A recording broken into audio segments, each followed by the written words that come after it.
हाँ भाई, तो अब तक तो तुम लोगों को इस गलीज भट्टी के कारनामे का तो पता चल ही चुका होगा, जिसका जिक्र मैं अपनी पिछली वीडियो में कर चुका हूँ कि इसने अपनी बीवी ईमान को तलाक का फर्स्ट नोटिस भिजवाया था। और इससे पहले आप लोगों ने इसका ये पॉडकास्ट भी देख लिया होगा। तो यार आप लोग ये बात समझ लो कि पहले इसने ये पॉडकास्ट दिया और इसके अगले ही दिन इसने तलाक का फर्स्ट नोटिस भिजवाया और इसके बाद इसने टिकटॉक पे आके एक और नई चवली मार दी। तो बिना वजह किए इसके सभी छोटे से छोटे झूठ को मिलकर पकड़ते हैं। शादी के बाद let's be very honest, let's be very fair, आपकी मकबूलियत में इजाफा हुआ? सबसे पहले भाई यहाँ ये सवाल ही गलत पूछा गया। यहाँ ये सवाल सरासर नहीं था बनता कि शादी के बाद आपकी मकबूलियत में इजाफा हुआ, बल्कि ये सवाल बनता था कि ईमान के मिलने के बाद आपकी मकबूलियत में इजाफा हुआ। जिसपे ये गलीज ना कहता तो बंदा इसे इसकी मूछू से पकड़कर पूरे लाहौर की सैर करवाता। क्योंकि यार अगर तुम लोग शुरू से इसके चैनल को देखो तो इसके व्लॉग्स पे इतने व्यू नहीं थे आते, लेकिन फिर जब इसके व्लॉग में जैसे ही ईमान की एंट्री होती है तो इसकी उस वीडियो पे सीधा 3 मिलियन व्यू आ जाते हैं, जिससे ये साफ साफ पता चलता है कि रियलिटी यही है कि ईमान के मिलने के बाद इसकी मकबूलियत में इजाफा हुआ है। और जब ईमान इसकी जिंदगी में आई थी इसकी व्यूअरशिप भी वही से गेन हुई थी। यार अगर आज भी तुम लोग इसके चैनल पे जाके एक नॉर्मल वीडियो देखते हो तो इस वीडियो पे व्यू इतने हैं ही नहीं, लेकिन जिस वीडियो में ईमान है इस वीडियो की एक नॉर्मल वीडियो से 500% ज्यादा व्यूअरशिप है, जिसका मतलब है कि इसकी व्यूअरशिप की असल मशीन ईमान है। और ये जो आज इसके पास लैंड क्रूजर, हैवी बाइक्स, डाले शाले और न्यू घर है, ये सब भी ईमान की वजह से ही है। क्योंकि जब इसके व्लॉग्स में ईमान आती थी तो इस व्लॉग पे ज्यादा व्यू आते थे, और जब ज्यादा व्यू आते थे तो पैसा आता था, और जब पैसा आता था तो गाड़ियां और घर आते थे। और जब ये सारी चीजें इस जैसे बंदे को एक साथ इकट्ठी मिल जाएं तो इस तरह के गलीज लोग अपनी औकात भूल जाते हैं।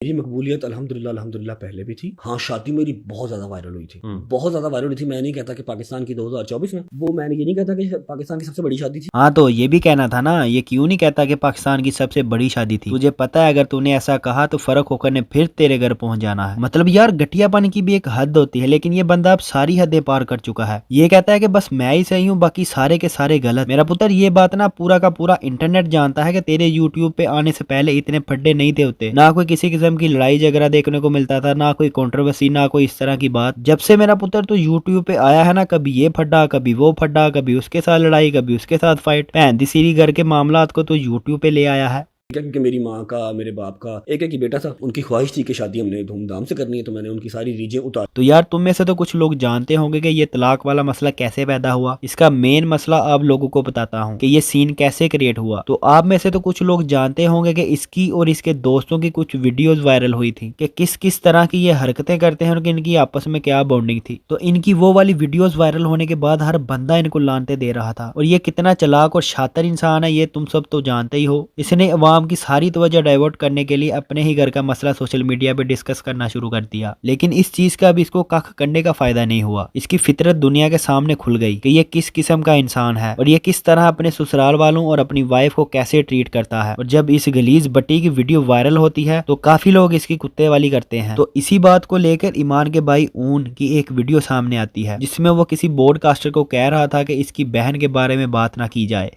2 पॉडकास्ट मेरी नज़र से गुजरे, दे वर डिस्कसिंग ईमान के ईमान डिप्रेशन में चले जाती है सोशल मीडिया से। हमारी साइड से ऐसी कोई बात नहीं हो रही कि ईमान जो है वो उसने सोशल मीडिया पे उसको कुछ नहीं आती, वो इस वजह से नहीं आती क्योंकि उसको परमिशन नहीं। हाँ भाई, इस वीडियो में कौन सी ऐसी बात है जो ओन ने गलत बोली हो? मुझे तो नहीं लगता। यहाँ तो बस एक भाई अपनी बहन के लिए स्टैंड ले रहा है। और वैसे भी रज्जब को ये बातें बहुत दफा कहते सुना था कि ईमान डिप्रेस हो जाती है, और ओन ने कब यहाँ रज्जब का नाम लिया? वो तो ब्रॉडकास्टर से मुखातिब है। वरना डिप्रेस वो नहीं होती, जितना उसके पास नॉलेज है ना, जितनी उसकी एजुकेशन है वो माशाल्लाह से काफ़ी हाई लेवल है।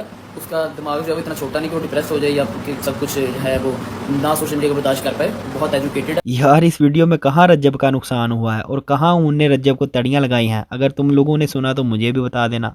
तो मैं यही मैसेज दूंगा कि जब हमारी साइड से हमने डिस्कस कर रही बात, ईमान खुद नहीं डिस्कस कर रही, कोई उसके बारे में डिस्कस नहीं कर रहा, तो लिहाजा ये जो पॉडकास्ट की वीडियोस आ रही हैं आप लोग भी डिस्कस ना। बस यार सिंपल यही बात थी, जहाँ एक भाई अपनी बहन को प्रोटेक्ट कर रहा था कि मेरी बहन को डिस्कस ना किया जाए, लेकिन ये भट्टी साहब इतना बड़ा केला खा गए कि इनको खुद नहीं पता चला कि ये क्या बोलकर चले गए। उसके ऊपर पाबंदियां हैं, आवाम को मैनिपुलेट ना करें, आइंदा कोई साढ़े घर की गल बाहर ना जाए। मैं इन्हें छितर मारांगा कि तू याद रखे। हेलो, ये कह कौन रहा है कि हमारी घर की बातें बाहर ना जाएं, जिसने अपनी जिंदगी की कोई प्राइवेसी छोड़ी ही नहीं? शर्मिंदा होने की बजाय अपने ही ससुराल वालों के ऊपर चढ़ाई करने बैठ गया। ये बंदा हमेशा कभी अपनी बीवी के साथ रिस्पेक्ट से नहीं बोला, और ना ही इसके पास अपनी बीवी के लिए टाइम था। हाँ जी, तेरे जी तो मतलब लिखा ही नहीं है रिस्पेक्ट, है ना? उठ उठ उठ के मिल, सलूट कर। फोन तो मिलना भी नहीं, चल शाबाश। ईमान चौधरी कैसी हो? ठीक ठाक? क्या हुआ, तुम्हें पोटियां लगी हैं, खड़ी हो सकती है। यार ये इसी तरह हर महफिल में अपनी बीवी के साथ बदतमीजी करता रहता था और ना ही कभी अपनी बीवी को साथ लेके गया, क्योंकि इसके पास टाइम नहीं था, इसके पास सिर्फ ये बगैरतियों करने के लिए टाइम था। अच्छा तो वापिस आते हैं इसकी झूठ वाली बातों पे। जी उससे पहले कितनी देर, 1.5 साल हो गए थे व्लॉग करते हुए, 1.5-2 साल उससे पहले हो गए थे व्लॉग करते हुए, तो मैं पता नहीं 5-6-7 मिलियन पे था। झूठ देखना जरा इसका, कहता शादी से पहले मेरे 6-7 मिलियन सब्सक्राइबर हो चुके थे। मेरा पुत्र जब तेरी शादी स्टार्ट हुई थी ना, उस वक्त तेरे सिर्फ 3.25 मिलियन 4 मिलियन सब्सक्राइबर थे और सिर्फ तेरी शादी के दिनों में तुझे 1 मिलियन सब्सक्राइबर गेन हुए थे। इसका भी प्रूफ है मेरे पास। तो अगर आप लोग इसके चैनल पे जाके देखें तो हर मिलियन पे इसने सेलिब्रेशन की हुई है। 1 million, 2 million, 3 million, 5 million, 6 million, 7 million और 8 मिलियन। अब इन सब में से 4 मिलियन की सेलिब्रेशन मिसिंग है। वो यूं कि इस वक्त इसकी शादी चल रही थी और अभी भी तुम लोग इसके चैनल पे जाके देखो तो 30 अगस्त 2024 को इसके 3 मिलियन सब्सक्राइबर हुए थे। इसके बाद ये अपनी रोजमर्रा की बगैरतियां अपलोड करके 3.5-4 मिलियन पे पहुंचा और इसके बाद 13 दिसंबर 2024 को इसकी शादी हुई थी और इसी दौरान इसके 4 मिलियन सब्सक्राइबर हुए थे, जिसकी वजह से सेलिब्रेशन का व्लॉग नहीं आया। और 26 दिसंबर 2024 को इसके 5 मिलियन सब्सक्राइबर हुए थे। और मेरा पुत्र ये झूठ भी जरा सोच समझ के बोला कर, ना झूठ बोलना आता है और ना शर्म आती है। कौन ने परसों व्लॉग में अपने अपने बैठ के लाइव में कह दिया कि बाप की तरफ से फाइनेंशियल सपोर्ट बिल्कुल नहीं है। ये मेरा यूट्यूब चैनल का लिंक लगा हुआ है, जाके इसको सब्सक्राइब कर लो। अब जो करना मैंने ही करना है, हमारा तो शहजादा है ना फिर, ठीक है। मतलब तुम मेरे बेटे को बेचो, उसके नाम की सिंपैथी लो कि ये सब्सक्राइब करो, यहाँ से अर्निंग आएगी, तो इससे मैंने किवान सुल्तान पालना है। तुम्हारी इतनी औकात ही नहीं है कि तुम अपने डबल टैप के पैसों से मेरा बेटा पालो। हाँ भाई, वो डबल टैप के पैसे से एक छोटा सा बच्चा नहीं पाल सकता और तू टिकटॉक लाइव के डबल टैप से पूरी की पूरी फैमिली पाल सकता है, गाड़ियां ले सकता है और यूके में जाके याशिया कर सकता है। और यार उनको तो मैं यही सलाह दूंगा कि डबल टैप के पैसे से बच्चा पालना भी मत, नहीं तो बच्चा इन जैसा हो जाएगा। और मैं रिश्तेदारों में नहीं जाता, ना उसकी साइड से ना अपनी साइड से, रिश्तेदारों में नहीं जाता। हाँ तो भाई क्यों जाएगा और जाकर रिश्तेदारों को मुंह क्या दिखाएगा कि हाँ मैं वही हूँ जिसके टोटे लीक हुए थे, और मैं वही हूँ जो हर किसी से सिंग फसाई रखता हूँ, और मैं वही हूँ जो हर 2 माह बाद किसी ना किसी के मजहब को टारगेट करता रहता हूँ। मैं बैठा वहां पर किसी के साथ मैच भी खेल रहा हूँ ना, टिकटॉक लाइव में किसी लड़की के साथ मैच भी खेल रहा हूँ, तो मेरा नसीब इतना माड़ा है कि वो सुबह हर मैगजीन चला, हालांकि इतने लड़के बैठे हुए, इतनी लड़कियां बैठी हुई मैचेस खेलते हैं,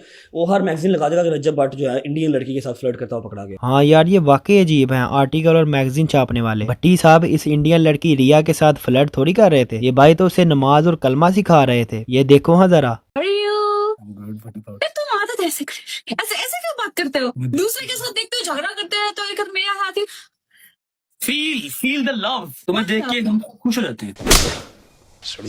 you started off as an entertainer, I mean अपने व्लॉग में भी और ये सब करते करते करते फिर उसमें फैमिली आ गई, माँ जी आ गई, वालिद साहब आ गए, सिस्टर आ गई, ये घर की खवातीन आ गई, इवन पहलिया भी आई कुछ अर्ली डेज के अंदर, हाँ कुछ टाइम के लिए। तो फिर ये फैमिली व्लॉग बन गया। हाँ, और फिर आपके साथ जो है वो एक स्टैम्प लग गई है फैमिली व्लॉगर कि आप फैमिली व्लॉगर हैं। मैं बताता हूँ आपको, मेरा 35-40 मिनट का अगर व्लॉग है ना, तो मैं ये ओपन चैलेंज करता हूँ, आप फ्रीक्वेंटली मेरा व्लॉग देखें। मेरा डे 1 से अपने दोस्तों के साथ हल्ला गुल्ला था, ट्रैवल था, एंटरटेनमेंट थी, प्रैंक्स थे, शुगल थे, जुगते थी, और वो आज तक सेम है। अब मैं घर से अगर निकला हूँ, मैंने क्या दिया, अस्सलाम वालेकुम माँ जी, अस्सलाम वालेकुम भट्ट साहब, तो ये फैमिली व्लॉगिंग होगी। हाँ ना भाई साहब, अजीब लोग हैं, ऐਵੇਂ कुछ ना कुछ कहते रहते हैं। ये देखो ये कोई फैमिली व्लॉगिंग है, ये फैमिली व्लॉग है, इसे कहते हैं फैमिली व्लॉग। अजीब लोग यार तुम भी। भट्टी साहब तो इतना अच्छा काम कर रहे हैं, ये देखो ना जरा गौर से। भाई बड़ो नीच आदमी है भाई, कतई नीच। अच्छा, इस पॉडकास्ट के 2 दिन बाद ईमान ने अपने इंस्टाग्राम अकाउंट पे ये स्टोरी लगाई कि मुझे डिवोर्स लेटर रिसीव हुआ है, इसमें मेरी और मेरे बच्चे की क्या गलती, और मैं रमजान शरीफ का एहतराम करती हूँ और इसी वजह से अब तक चुप हूँ। जो कि ईमान ने बहुत अच्छी बात की है, ना कि सोशल मीडिया पे आके इन गंदे लोगों की तरह गंदगी फैलाई और ना ही इन गंदे गलीज लोगों को कोई जवाब दिया। अच्छा, तो ईमान की इस स्टोरी का जवाब देने आ जाते हैं रज्जब भट्ट साहब, ओ सॉरी रज्जब भट्टी साहब। तो देखते हैं जरा क्या सच्चा बनने की कोशिश की गई। जैसा कि आपने देखा कि इंस्टाग्राम पे ईमान ने स्टोरी लगाई, मैं चीज क्लियर कर दूं कि आपने स्टोरी लगाई, इससे ना आपकी जीत हुई ना मेरी जीत हुई। जीती सिर्फ आकड़ है, जीती सिर्फ ईगो है, नुकसान हमारे बच्चे का हुआ है। आपने जरूरी समझा कि आप स्टोरी लगाएं बजाय इसके कि आप मुझे या मेरे किसी एक फैमिली मेंबर को मैसेज करते। इसी बगैरत की औलाद, यही काम तो तू भी कर सकता था ना। यहाँ आकड़ की बात कर रहा है, असल में वो आकड़ तेरी थी जिस वजह से ये बात यहाँ तक आई। डिवोर्स लेटर भेजने से पहले इसकी किसी फैमिली मेंबर को कोई मैसेज ही कर सकता था ना, या मिलने तो जा सकता था ना, लेकिन तुमने ऐसा नहीं किया। और अगर ईमान ने वो पेपर सोशल मीडिया पर शेयर कर दिए तो इसमें कौन सी क़यामत आ गई। ओ हाँ, क़यामत उनके घर आई होनी कि लोगों को अब हमारी असलियत का पता चल जाना कि हम कितने घटिया लोग हैं, छोटी छोटी बातों पर नोटिस भेज देते हैं। और सबसे बड़ी बात, जो लड़की अपनी पूरी जिंदगी कभी सोशल मीडिया पे नहीं आई, तूने इसे पब्लिक किया, और जब इसने अपना दुख सुनाया, डाइवोर्स के पेपर पब्लिक किए, तो तुम्हारी क्यों जल गई? और अगर ईमान की तेरी बजाय किसी और से शादी और फिर तलाक हुई होती तो फिर दोबारा उसकी शादी भी हो जानी थी, लेकिन अब तेरी ही वजह से सारा पाकिस्तान उसे जानता है। अब इससे कौन शादी करेगा? नोटिस की जो डेट होती है वो उसके अकॉर्डिंगली ही जाएगा। मैं ग्रेसफुली इसको जो है वो खत्म कर रहा हूँ, इस शादी को। ओ भाई, तू अब खत्म नहीं कर रहा, तू तो शुरू से खत्म करना चाहता था। वो कैसे, मैं बताता हूँ। अब तुम लोगों को इसकी और ज़ारा मलिक की वो कंट्रोवर्सी तो याद होगी ना, जिसमें इसके कुछ टोटे छोटे भी लीक हुए थे। तो इसी दौरान इसकी एक चैट भी लीक हुई थी ज़ारा मलिक के साथ, जिसमें वो इससे पूछ रही थी कि ईमान को तलाक कब देनी। तो इसके जवाब में ये गलीज इसे कहता है कि वो अभी प्रेग्नेंट है। बाद में, यानी कि ईमान के पैदा होने से पहले इसका ये प्लान था कि बच्चा पैदा होते ही मैं इसे तलाक दे दूंगा। किसी बगैरत माँ बाप की बगैरत औलाद, यही काम तो तू पहले भी कर सकता था ना। एवं 2 जिंदगियां बर्बाद कर दी तूने। बाय द वे, ये ईमान जैसी लड़की डिजर्व भी नहीं था करता, ये वही डिजर्व करता था, फातिमा खान और ज़ारा मलिक और नाचने वाली लड़कियां। तो यार वीडियो को यहीं पे ख़त्म करते हैं। अगर वीडियो अच्छी लगी तो लाइक करें और कमेंट भी करें यार, और सब्सक्राइब भी मेहरबानी होगी।